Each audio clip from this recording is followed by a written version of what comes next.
ഹരി ഓം. കൽക്കി രൂപികളായിരിക്കുന്ന എല്ലാ നാരായണന്മാർക്കും കൽക്കി രാമവാണി 6 സ്വാഗതം. ഞാൻ നിങ്ങളുടെ സ്വന്തം ഷീലായപ്പൻ എന്ന കൽക്കി രാമ. എന്ന് ഞാൻ മെസ്സേജാണ് ഇടുന്നത്. ഇന്ന് ഞാൻ നേരിട്ട് ഒരു വീഡിയോ ചെയ്യാമെന്ന് വിചാരിച്ചു. പിന്നെ നമ്മൾ പഠിക്കാൻ പോകുന്ന വിഷയം 3 ജാതി, 3 മതം, 3 ദൈവം മനുഷ്യന്. മതമേതായാലും മഹാദൈവം ഒന്നു മതി. ലോകത്ത് 3 തരം ദൈവങ്ങളാണുള്ളത്, 3 തരം മനുഷ്യരാണുള്ളത്, 3 തരം മതങ്ങളാണുള്ളത്. എല്ലാ മതത്തിലും പ്രവർത്തിക്കുന്ന, അല്ലെ എല്ലാ മതത്തിനെയും സൃഷ്ടിച്ച, എല്ലാ മനുഷ്യരെയും സൃഷ്ടിച്ച, എല്ലാ ദൈവങ്ങളെയും സൃഷ്ടിച്ച ആ ശക്തി ഒന്ന് തന്നെയാണ് എന്നാണ് ഇതിന്റെ അർത്ഥം. ഇതിനെക്കുറിച്ച് നമുക്ക് അല്പം ഡീറ്റെയിൽസ് ആയിട്ട് പഠിക്കാം. ആദ്യമായിട്ട് നമുക്ക് ആരാണ് യഥാർത്ഥ മഹാദൈവം എന്നറിയേണ്ടത്. അതൊക്കെ ഞാൻ പഠിപ്പിച്ചിട്ടുണ്ട്, എന്നാലും ഒന്നും കൂടെ പറയാം. നമ്മളെ, എന്നെയും നിങ്ങളെയും സകല ജീവജാലങ്ങളെയും ഏകകോശത്തിൽ നിന്ന് ഒരു പൂർണ്ണ ജീവി അല്ലെങ്കിൽ പ്രാണിയായി സൃഷ്ടിച്ച മഹാശക്തിയാണ് പ്രപഞ്ചത്തിന്റെ ഏക ദൈവം, അതായത് ഏക മഹാദൈവം. നമ്മളെ മാത്രമല്ല, പഞ്ചഭൂതങ്ങളെ ഉൾപ്പെടെ ഈ പ്രപഞ്ചം മുഴുവൻ, ഈ ബ്രഹ്മാണ്ടത്തെ മുഴുവൻ സൃഷ്ടിച്ച ആ ഒരു ശില്പിയാണ് ഭഗവാൻ നാരായണൻ. ഭഗവാൻ ഒരു ഊർജമാണ്, പ്രപഞ്ചത്തിന്റെ ആകെ ഊർജമാണ്. അത് ജലത്തിലാണ് ആ ഊർജം കേന്ദ്രീകരിച്ചിരിക്കുന്നത്. അതുകൊണ്ടാണ് നമ്മൾ ഭഗവാനെ നാരായണൻ എന്ന് പറയുന്നത്. നാരം അയനം യസ്യസ നാരായണ. നാരത്തിൽ കിടക്കുന്ന ഊർജം, നാരം എന്ന് പറഞ്ഞാൽ ജലം, ജലത്തിൽ കിടക്കുന്ന ഊർജമാണ് നാരായണൻ. അപ്പൊ നാരായണനാണ് പ്രപഞ്ചത്തിന്റെ ഏക ദൈവം, അല്ലെങ്കിൽ ഏക മഹാദൈവം, ഏക സുപ്രീം ദൈവം, ദ യുണീക്ക് സുപ്രീം ഗോഡ്, അല്ലെങ്കിൽ ദ അൾട്ടിമേറ്റ് യൂണിവേഴ്സൽ എനർജി. ഭഗവാൻ നാരായണനെ നമ്മള് ഏകദൈവം എന്ന് പറയുന്നത്, ട്രിനിറ്റി എന്നാണ് പറയുന്നത്. അതായത് ഭഗവാൻ നാരായണൻ 3ആയി പിരിഞ്ഞിരിക്കുകയാണ്. ഓങ്കാരമായ പൊരുൾ 3ആയി പിരിഞ്ഞുടനെ അഹങ്കാരമായതൻ താൻ തന്നെ സാക്ഷി അത് ബോധം വരുത്തുവതിന് ആളായിരുന്ന പരമാചാര്യ രൂപഹരി നാരായണായ നമ്മ. നാരായണൻ 3ആയിട്ട് പിരിഞ്ഞിരിക്കുകയാണ്. ഏതൊക്കെയാണ് ഈ 3 രൂപങ്ങള്?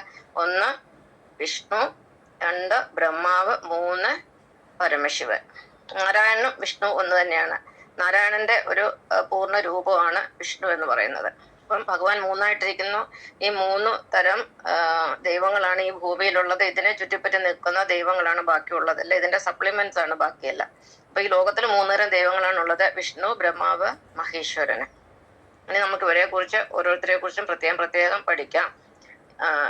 വിഷ്ണു എന്ന് പറയുന്നത് പൂർണ്ണതയുടെ രൂപമാണ്. വിഷ്ണു എന്ന് പറയുന്നത് വിദ്യയാണ്, വിവേകമാണ്, പ്രേമമാണ്, ഭക്തിയാണ്, സഹനമാണ്, സാഹോദര്യമാണ്, സഹിഷ്ണുതയാണ്, അഹിംസയാണ്, ഭൂതതയാണ്, ദാനമാണ്, ത്യാഗമാണ്. ഇങ്ങനെ ധാരാളം സാത്വിക മൂല്യങ്ങൾ, സനാതന മൂല്യങ്ങൾ ഉയർത്തിപ്പിടിക്കുന്ന ആളുകളാണ് വിഷ്ണു എന്ന് പറയുന്നത്. ഒന്നല്ല, ഒരുപാട് ആളുകൾ ഈ ലോകത്ത് വിഷ്ണുവായിട്ടുണ്ട്. വിഷ്ണുവിനെ നമ്മൾ സാത്വികൻ എന്ന് പറയുന്നത്. സാത്വികന്മാരായ മനുഷ്യരെല്ലാം വിഷ്ണുവാണ്, അവരുടെ ദൈവമാണ്. സാത്വികന്മാരുടെ ദൈവത്തെ നമ്മൾ വിഷ്ണു എന്ന് പറയുന്നു. പിന്നെ സാത്വികന്മാരെ നമ്മൾ വൈഷ്ണവർ എന്ന് പറയുന്നു. വിഷ്ണുവിനെ ആരാധിക്കുന്നവരെ നമ്മൾ വൈഷ്ണവരെന്ന് പറയുന്നു. അതുപോലെ വിഷ്ണുവിനെ ആരാധിക്കുന്നവരാണ് ദേവന്മാർ. അപ്പം ഭഗവാൻ നാരായണന്റെ ആദ്യത്തെ രൂപമാണ് വിഷ്ണു. പിന്നെ വിഷ്ണു ഭഗവാന് പോസിറ്റീവ് എനർജിയാണുള്ളത്. കാരണം സാത്വിക മൂല്യങ്ങളാണ് ഭഗവാനുള്ളത്. ഭഗവാൻ സ്വർണം പോലെ പരിശുദ്ധമാണ്, ഏറ്റവും ഉയർന്ന മൂല്യമാണ്. സ്വർണത്തിന്റെ മൂല്യം ലോകത്തിൽ ഏറ്റവും വില കൂടിയ വസ്തുവാണ് സ്വർണം. സ്വർണത്തിന്റെ മൂല്യം അറിയാമല്ലോ. അപ്പൊ സ്വർണത്തെ പോലെ മൂല്യമുള്ളതാണ് വിഷ്ണു ഭഗവാന്. അതുപോലെ വിഷ്ണു ഭഗവാനെ ഭജിക്കുന്നവർക്കും ആ മൂല്യങ്ങളുണ്ട്. അപ്പൊ ഭൂമിയിൽ ഏറ്റവും കൂടുതൽ മൂല്യം ഉള്ള, അതായത് ഉയർന്ന മൂല്യം കാത്തു സൂക്ഷിക്കുന്നവരാണ് വിഷ്ണുവിന്റെ ആളുകൾ, അല്ലെങ്കിൽ വൈഷ്ണവർ അഥവാ ദേവന്മാർ. ഇനി രണ്ടാമത്തേത് നമ്മൾ പഠിക്കാൻ പോകുന്ന ബ്രഹ്മാവിനെ കുറിച്ചാണ്. ബ്രഹ്മാവിന്റെ ഊർജ്ജം എന്ന് പറയുന്നത് 0 ആണ്, ശൂന്യ എനർജിയാണ്. അതുകൊണ്ട് നമ്മളെ ബ്രഹ്മാവിനെ നിർഗുണ പരബ്രഹ്മം എന്ന് പറയുന്നത്. കാരണം ബ്രഹ്മാവിന് 4 തലയാണുള്ളത്. ഈ ബ്രഹ്മാവിനെ ആരാധിക്കുന്ന ഒരു ബഹുദൈവ ആരാധകരാണ്. ബ്രഹ്മാവ് എന്ന് പറയുന്നത് ഇടത്തോട്ടും നോക്കും, വലത്തോട്ടും മുന്നോട്ടും പുറമോട്ടും എല്ലാം നോക്കും, എല്ലായിടത്തോട്ടും നോക്കുന്ന ആളാണ്. അതുകൊണ്ട് എല്ലാ ദൈവങ്ങളെയും സ്വീകരിക്കുന്ന, എല്ലാ സൃഷ്ടികളെയും സ്വീകരിക്കുന്ന ആളുകളാണ് ബ്രഹ്മാവിന്റെ ആളുകൾ. ഇവരൊരു മതേതര സ്വഭാവമുള്ളവരാണ്. ഇവരെല്ലാവരെയും തന്നിലേക്ക് സ്വീകരിക്കും, എങ്ങോട്ട് വിളിച്ചാലും പോകും, എല്ലാവരോടും തുല്യ മനോഭാവം പുലർത്തുന്ന ആളുകളാണ് ബ്രഹ്മാവിന്റെ ആളുകൾ. ഇവർ ബഹുദൈവാരാധകരാണ്. ഇവരെന്ന് പറഞ്ഞാൽ വെറും സാധാരണ മനുഷ്യരാണ്, പച്ച മനുഷ്യരാണ്. ഇവർക്കെന്ന് പറഞ്ഞാല് വലിയ ദൈവവിശ്വാസം ഒന്നുമില്ല, എങ്കിലും അല്പസ്വല്പം ദൈവവിശ്വാസം ഉണ്ട്. ഇവർ വിഷ്ണുവിനെയും ശിവനെയും ഒരുപോലെ ആരാധിക്കുന്നവരാണ്, മതേതര സ്വഭാവമുള്ളവരാണ്. ഇവർ കുടുംബമൊക്കെ നോക്കുകയും അവരവരുടെ കാര്യമൊക്കെ നോക്കി ജീവിക്കുന്നവരാണ്. ആർക്കും ഒരു ഉപദ്രവം ചെയ്യുന്ന ആളുകളല്ല. അതേസമയം വൈഷ്ണവരും ആർക്കും ഉപദ്രവം ചെയ്യത്തില്ല, ബ്രഹ്മരും ആർക്കും അങ്ങോട്ട് ഉപദ്രവം ചെയ്യുന്നവരല്ല. ആർക്കും ഒരു ദോഷം ചെയ്യാത്തവരാണ് ബ്രഹ്മര്. പക്ഷെ അവർക്ക് അത്ര വലിയ ഈശ്വര വിശ്വാസം ഒന്നുമില്ല. ഒരു മീഡിയം ടൈപ്പ് വിശ്വാസം മാത്രമേ അവർക്ക് ഉള്ളൂ. അപ്പം ബ്രഹ്മാവിന്റെ ആളുകൾ എന്ന് പറയുന്നത് ബഹുദൈവ വിശ്വാസികളാണ്. അവർ സകല സൃഷ്ടികളെയും ആരാധിക്കും. ഭൂമിയിൽ ഏതെല്ലാം സൃഷ്ടികളുണ്ടോ അവയെല്ലാം കൂടെ ചേർത്ത് 33 കോടി ദൈവങ്ങൾ എന്ന് പറഞ്ഞ് അവരെല്ലാം ആരാധിക്കുന്നവരാണ് ബ്രഹ്മാവിന്റെ ആളുകൾ. കാരണം ബ്രഹ്മാവിന് 4 തലയാണ്. എല്ലാ വശത്തോടും നോക്കുന്ന, എല്ലായിടത്തോടും നോക്കുന്ന, ഒരുപാട് തലയുള്ളതുകൊണ്ട് ഒരുപാട് ദൈവങ്ങളെ അവർ ആരാധിക്കുന്നു. ബ്രഹ്മാവിനെ ആരാധിക്കുന്നവരെ സാധാരണ മനുഷ്യർ അഥവാ മാനവർ എന്നോ ബ്രഹ്മർ എന്നോ രാജസർ എന്നോ വിളിക്കുന്നുണ്ട്. സത്യത്തിൽ ബ്രഹ്മാവിനെ ആരും ആരാധിക്കുന്നില്ല. ബ്രഹ്മാവിനെ ആരാധിക്കുന്നതിന് പകരം എല്ലാ സൃഷ്ടികളെയും ആരാധിക്കുന്നു. കൂടാതെ വിഷ്ണുവിനെയും ശിവനെയും ഒരുപോലെ ആരാധിക്കുന്നവരാണ് ബ്രഹ്മർ അഥവാ രാജസർ അഥവാ മാനവർ. ഇവരുടെ ഊർജം ശൂന്യം അഥവാ 0 ആണ്. ഇവർ വെള്ളിക്ക് സമമെന്ന് പറയപ്പെടുന്നു. അടുത്ത 3ാമത്തെ രൂപമാണ് ഭഗവാന്റെ ശിവരൂപം. ശിവൻ, പരമശിവൻ അഥവാ മഹേശ്വരന്. ഈ മഹേശ്വരന്റെ ഊർജ്ജം നെഗറ്റീവ് ഊർജ്ജമാണ്. വിഷ്ണു ഭഗവാൻ എന്ത് ചെയ്യുന്നു? അതിന്റെ നേരെ എതിർ ദിശയിലേക്കാണ് ഈ ശിവന്മാർ അല്ലെങ്കിൽ ശിവന്റെ ആളുകൾ സഞ്ചരിക്കുന്നത്. ഇവർക്ക് നെഗറ്റീവ് ഊർജ്ജമാണുള്ളത്. ഇത് സംഹാര രൂപികളാണ്. കാരണം ഭഗവാൻ ശിവന്റെ കയ്യിൽ തന്നെ തൃശൂലമൊക്കെയാണല്ലോ ഉള്ളത്. ശിവനെ തന്നെയാണ് മറ്റുള്ളവർ ചെകുത്താനെന്നൊക്കെ പറഞ്ഞ് ചെകുത്താന്റെ കയ്യിൽ കുന്തമുണ്ട്. അപ്പൊ ലോകം നശിപ്പിക്കാൻ നടക്കുന്ന ആളുകളാണ് ശിവന്മാരെന്ന് പറയുന്നത്. ശിവന്റെ പ്രധാന സ്വഭാവം എന്ന് പറഞ്ഞാൽ കോപം, കാമം, അഹങ്കാരം, അക്രമം, കൊലപാതകം, ബലാത്സംഗം. ഈ ലിംഗത്തെയാണല്ലോ പൂജിക്കുന്നത്. അപ്പൊ ലിംഗത്തിനൊക്കെ ഭയങ്കര ബലം കൂടുതലായിരിക്കും. അപ്പൊ ഇവരൊക്കെയാണ് കൂടുതൽ ബലാത്സംഗമൊക്കെ ചെയ്യുന്ന, മൃഗഭോഗം, ശവഭോഗം ഒക്കെ ചെയ്യുന്നവരൊക്കെ ശിവന്മാരാണ്.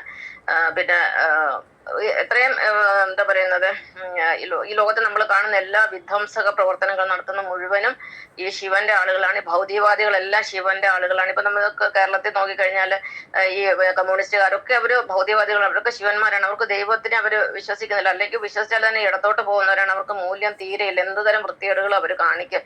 ലോകത്തിൽ ഏറ്റവും കൂടുതൽ വൃത്തികേട് കാണിക്കുന്നവരാണ് ശിവന്മാരെന്ന് പറയുന്നത്, അസുരന്മാര്. ഇവരെ നമ്മൾ അസുരന്മാരെന്നും പറയും. അപ്പം ഇതാണ് 3 തരം ദൈവങ്ങൾ. അപ്പൊ 3 തരം ദൈവങ്ങൾ എന്ന് പറയുന്ന 3 തരം മനുഷ്യരാണ്. അപ്പൊ സാത്വികന്മാരെന്ന് പറയുന്നതാണ് വിഷ്ണു ഭഗവാന്റെ ആളുകള്. രണ്ടാമത്തെ ബ്രഹ്മാവിന്റെ ആളുകളാണ്. അവരുടെ ഗുണം എന്ന് പറഞ്ഞാൽ രാജസ ഗുണമാണ്. വെറും പച്ച മനുഷ്യനാണ്. വിഷ്ണുവിനെ ശിവനെ എല്ലാത്തിനെയും ആരാധിക്കുന്ന ബഹുദൈവ വിശ്വാസികളാണ് രണ്ടാമത്തേത്. മൂന്നാമത്തേന്ന് പറഞ്ഞാൽ ശിവന്റെ ആളുകളാണ്, അല്ലെ ശിവഭഗവാനാണ്. അവരെല്ലാം താമസന്മാരാണ്, അധമന്മാരാണ്. ഇവർക്ക് ബോധം തീരെ കുറവാണ്. ഇവര് എന്താ പറയുന്ന ഊർജ തീരെ കുറവാണ്, നെഗറ്റീവ് ഊർജ്ജമാണ്. ഇവർ പൊതുവെ അധ്വാനിക്കുന്നവരല്ല. ഇവര് മറ്റുള്ളവരെ കുറ്റം പറയാനും മറ്റുള്ളവരെ അടിച്ചു മാറ്റാനും പിടിച്ചു പറിക്കാനും ഒക്കെ ഇരിക്കുന്ന ആളുകളാണ് ഈ അധമന്മാരായ താമസന്മാർ. ഇവരുടെ ദൈവമാണ് ശിവൻ എന്ന് പറയുന്നത്. ഇതാണ് ഭഗവാന്റെ 3 രൂപം. ഇത് 3 നാരായണൻ തന്നെയാണ്. പക്ഷെ നാരായണന്റെ 3 വ്യത്യസ്ത ഗുണങ്ങളോട് കൂടിയ രൂപങ്ങളാണ്. ഭൂമിയിൽ 3 ജാതി മനുഷ്യരാണ് പ്രപഞ്ച സൃഷ്ടാവായ നാരായണൻ സൃഷ്ടിച്ചിരിക്കുന്നത്. അത് ഭൂമിയുടെ ബാലൻസ് നിലനിർത്താൻ വേണ്ടിയാണ്. സൃഷ്ടി സ്ഥിതി സംഹാരം അനുസരിച്ചാണ് 3 ജാതി മനുഷ്യരെ ലോകത്ത് ഭഗവാൻ സൃഷ്ടിച്ചിരിക്കുന്നത്. ഇവരിൽ ഒന്നാമത്തേത് സാത്വികരാണ്, രണ്ടാമത്തെ രാജസരാണ്, മൂന്നാമത്തെ താമസരാണ്. സാത്വികരെന്ന് പറഞ്ഞാൽ അവര് നമ്മൾ ദേവന്മാരെന്ന് പറയും. അവർക്ക് പോസിറ്റീവ് ഊർജ്ജമാണുള്ളത്. ഇവർ ഏറ്റവും ഉയർന്ന മൂല്യങ്ങൾ കാത്തു സൂക്ഷിക്കുന്നവരാണ്. രണ്ടാമത്തെ കൂട്ടർ എന്ന് പറഞ്ഞാൽ രാജസന്മാരാണ്. ഇവരെ നമ്മൾ മാനവർ അഥവാ സാധാരണ മനുഷ്യരെന്ന് പറയുന്നു. ഇവരെ ബ്രഹ്മരെന്നും പറയാറുണ്ട്. ഇവരുടെ ഊർജ്ജം എന്ന് പറയുന്നത് 0 എനർജി ഉള്ളവരാണ്, ശൂന്യ എനർജി ഉള്ളവരാണ്. ഇവര് സാധാരണ മൂല്യങ്ങൾ കാത്തു സൂക്ഷിക്കുന്നവരാണ്, അതായത് മീഡിയം മൂല്യങ്ങൾ കാത്തു സൂക്ഷിക്കുന്നവരാണ്. മൂന്നാമത്തെ കൂട്ടർ എന്ന് പറഞ്ഞാൽ താമസന്മാരാണ്. ഇവരെ നമ്മൾ അസുരന്മാരെന്ന് പറയുന്നത്.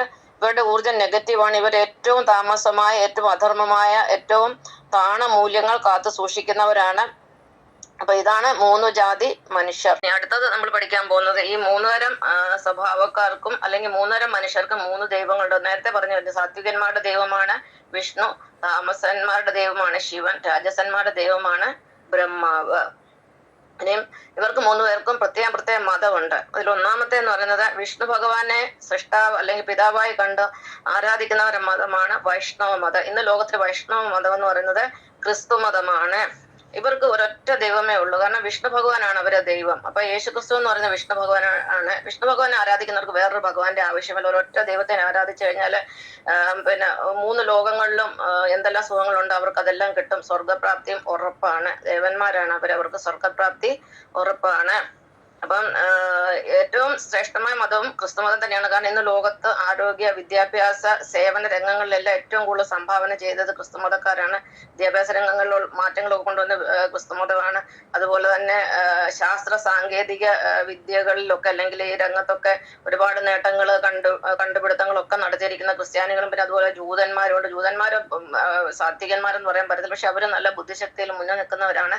അതും ക്രിസ്തുമതമായിട്ട് ബന്ധപ്പെട്ടാണ്. സനാതന ധർമ്മം പോലെ ഒരു മതമാണ് ജൂതമതം. അപ്പൊ അവര് ഒക്കെയാണ് ക്രിസ്തുമതമായിട്ട് ബന്ധപ്പെട്ട ആളുകളാണ് ലോകത്ത് ഏറ്റവും കൂടുതൽ കണ്ടുപിടുത്തങ്ങൾ നടത്തിയത്, ലോകത്തിന് ഏറ്റവും കൂടുതൽ സംഭാവനകൾ നടത്തിയത്. അതുകൊണ്ട് ക്രിസ്തുമതം ശ്രേഷ്ഠമാണ്. പിന്നെ ശ്രേഷ്ഠം എന്ന് പറയുന്ന ഒരു കാരണം കൂടിയുണ്ട്, ഇതിനകത്ത് ബലിയൊന്നുമില്ല. ബലി എന്ന് പറഞ്ഞാൽ മൃഗബലി എന്ന് പറഞ്ഞ സംഭവമേ, പിന്നെ ആഭിചാരങ്ങൾ ക്രിസ്തുമതത്തില്ല. പക്ഷെ ഇന്നിപ്പോ കലിയുഗത്തിൽ സാത്താൻ സേവ എന്നൊക്കെ പറഞ്ഞ ആഭിചാരങ്ങളൊക്കെ വന്നിട്ട് പൊതുവെ ക്രിസ്തുമതം എന്ന് പറഞ്ഞാൽ അഹിംസയുടെ മതമാണ്, സ്നേഹത്തിന്റെ മതമാണ്, പ്രേമത്തിന്റെ മതമാണ്, ത്യാഗത്തിന്റെ മതമാണ്, സഹോദരത്തിന്റെ മതമാണ്. ഇവിടെ ഒരു ആചാര, അനാചാര, ദുരാചാര, ആഭിചാരങ്ങളും ഇല്ല. അതാണ് ശരിക്കുള്ള ക്രിസ്തുമതം എന്ന് പറയുന്നത്. വൈഷ്ണവ മതമാണ്, വിഷ്ണു ഭഗവാന്റെ മതമാണ്. രണ്ടാമത്തെ മതം ബ്രഹ്മാവിന്റെ മതമാണ് ഹിന്ദുമതം എന്ന് പറയുന്നത്. ഹിന്ദുമതം എന്ന് പറഞ്ഞാൽ ബ്രഹ്മാവിനെ പോലെ 4 തലയുള്ള, അപ്പൊ എന്ന് പറഞ്ഞാൽ എല്ലാ ദൈവങ്ങളെയും 4 പുറത്തോട്ട് നോക്കിയിരിക്കും, 4 ഭാഗത്ത് നോക്കിയിട്ട് അവിടെയെല്ലാം എന്തെല്ലാം ദൈവങ്ങളുണ്ട്, ഏതെല്ലാം സൃഷ്ടികളുണ്ടോ എല്ലാത്തിനെ മണ്ണ് തൊട്ട് പെണ്ണ് വരെയുള്ള സകലതിനെ ആരാധിക്കുന്ന സ്വഭാവക്കാരാണ് ബ്രഹ്മാവിന്റെ ആളുകൾ. ബ്രഹ്മാവിന്റെ മതമാണ് ഹിന്ദുമതം അഥവാ ബ്രഹ്മമതം. ഇതിങ്ങനെ ഒരു മതം ഈ ലോകത്തുണ്ട്. കാരണം ബ്രഹ്മ വിഷ്ണു മഹേശ്വരന്മാർക്ക് ഈക്വൽ ഇമ്പോർട്ടൻസ് ആണ്. അവർക്ക് പ്രത്യേക മതം വേണമല്ലോ. അപ്പം ബ്രഹ്മാവിന്റെ ആളുകളാണ് ഹിന്ദുമതക്കാർ. ഇവർ പൊതുവെ മതേതര സ്വഭാവമുള്ളവരാണ്, എല്ലാത്തിനും സ്വീകരിക്കുന്നവരാണ്. അതുകൊണ്ടാണ് ഈ ക്രിസ്തുമതം, ഇസ്ലാം മതം എല്ലാം ഇന്ത്യയിൽ വന്ന് ഇങ്ങനെ പടർന്ന് പന്തലിക്കാൻ കാരണം. അപ്പൊ ബ്രഹ്മാവിന്റെ മതമാണ് ഹിന്ദുമതം. ഇവര് ബഹുദൈവ ആരാധകരാണ്. ഇവര് ഊർജം 0 ആണ്. അടുത്തത് മൂന്നാമത്തെ മതം എന്ന് പറയുന്നത് ഭഗവാൻ ശിവന്റെ മതമാണ്. ഇതിന് ശൈവമതം എന്ന് പറയുന്നു.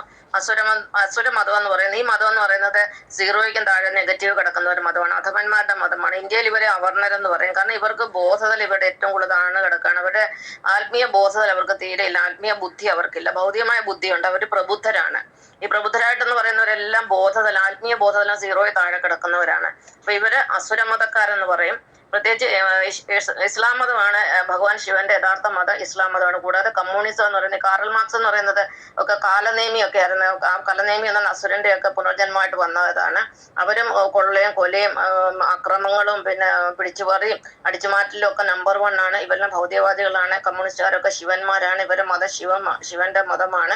കമ്മ്യൂണിസ്റ്റുകാരുടെ അരിവാൾ ചുറ്റിയ നക്ഷത്രം, അരിവാളിന്റെ പിടിയൊന്ന് മാറ്റി നോക്കി, അത് ചന്ദ്രകല നക്ഷത്രമായിട്ട് മാറുന്ന കാണാം. അത് അരിവാളൊന്നും അല്ല, ശരിക്കും ചന്ദ്രകലയ്ക്ക് ഒരു പിടി വെച്ചതാണ്. അത് മറ്റുള്ളവർക്ക് മനസ്സിലാവത്തില്ല. ശരിക്കും അതാണ്. ഇവരെല്ലാം ശിവന്മാരാണ്. കാരണം ഇവരുടെ അഹങ്കാരം, ധാർഷ്ട്യം, കോപം, പിന്നെ ധൂർത്ത്, പിന്നെ അതുപോലെ അടിച്ചുമാറ്റലൊക്കെ കണ്ടു കഴിഞ്ഞാൽ അറിയാം ഇവരെല്ലാം കള്ളന്മാരാണ്, ശിവന്മാരാണെന്നുള്ള കാര്യത്തിൽ യാതൊരു സംശയമില്ല. ഇതാണ് ശിവന്റെ മതം, അസുരമതം എന്ന് പറയും. അത് ഇസ്ലാം മതം, പിന്നെ അതുപോലെ കമ്മ്യൂണിസം, സിഖ് മതം ഒക്കെ പിന്നെ ശിവന്റെ മതം. ശിവന്റെ മതത്തിൽ പ്രധാനമായിട്ട് നിൽക്കുന്നത് ഇസ്ലാം മതമാണ്. അപ്പൊ 3 തരം മനുഷ്യരെ, 3 തരം ദൈവങ്ങളെ, 3 തരം മതങ്ങൾ മനസ്സിലായെന്ന് വിചാരിക്കുന്നു. ഒന്നും കൂടെ പറയാം. 3 തരം മതങ്ങൾ എന്ന് പറയുന്നത് ക്രിസ്തുമതം, ഹിന്ദുമതം, ഇസ്ലാം മതം. 3 തരം മനുഷ്യരെന്ന് പറയുന്നത് സാത്വികര്, രാജസര്, താമസര്. പിന്നെ 3 തരം ദൈവങ്ങളെന്ന് പറയുന്നത് വിഷ്ണു, ബ്രഹ്മാവ്, മഹേശ്വരന്. ഈ 3 ചേർന്നെങ്കിൽ മാത്രമേ നാരായണൻ പൂർണ്ണമാകുള്ളൂ. അല്ലാതെ ഇത് വേറെ എല്ലാം സ്വഭാവത്തിലും ഗുണത്തിലും മൂല്യത്തിലും വേറെയാണെങ്കിൽ ഇതെല്ലാം ഭഗവാൻ നാരായണൻ തന്നെയാണ്. ഇവർ 3 ചേർന്നെങ്കിൽ മാത്രമേ സനാതന ധർമ്മം പൂർണ്ണമാവുകയുള്ളൂ, ഭഗവാൻ നാരായണൻ പൂർണ്ണമാവുകയുള്ളൂ. ഇവരെല്ലാം നാരായണന്മാരാണ്. ആ കാര്യത്തിൽ എനിക്ക് യാതൊരു സംശയവുമില്ല.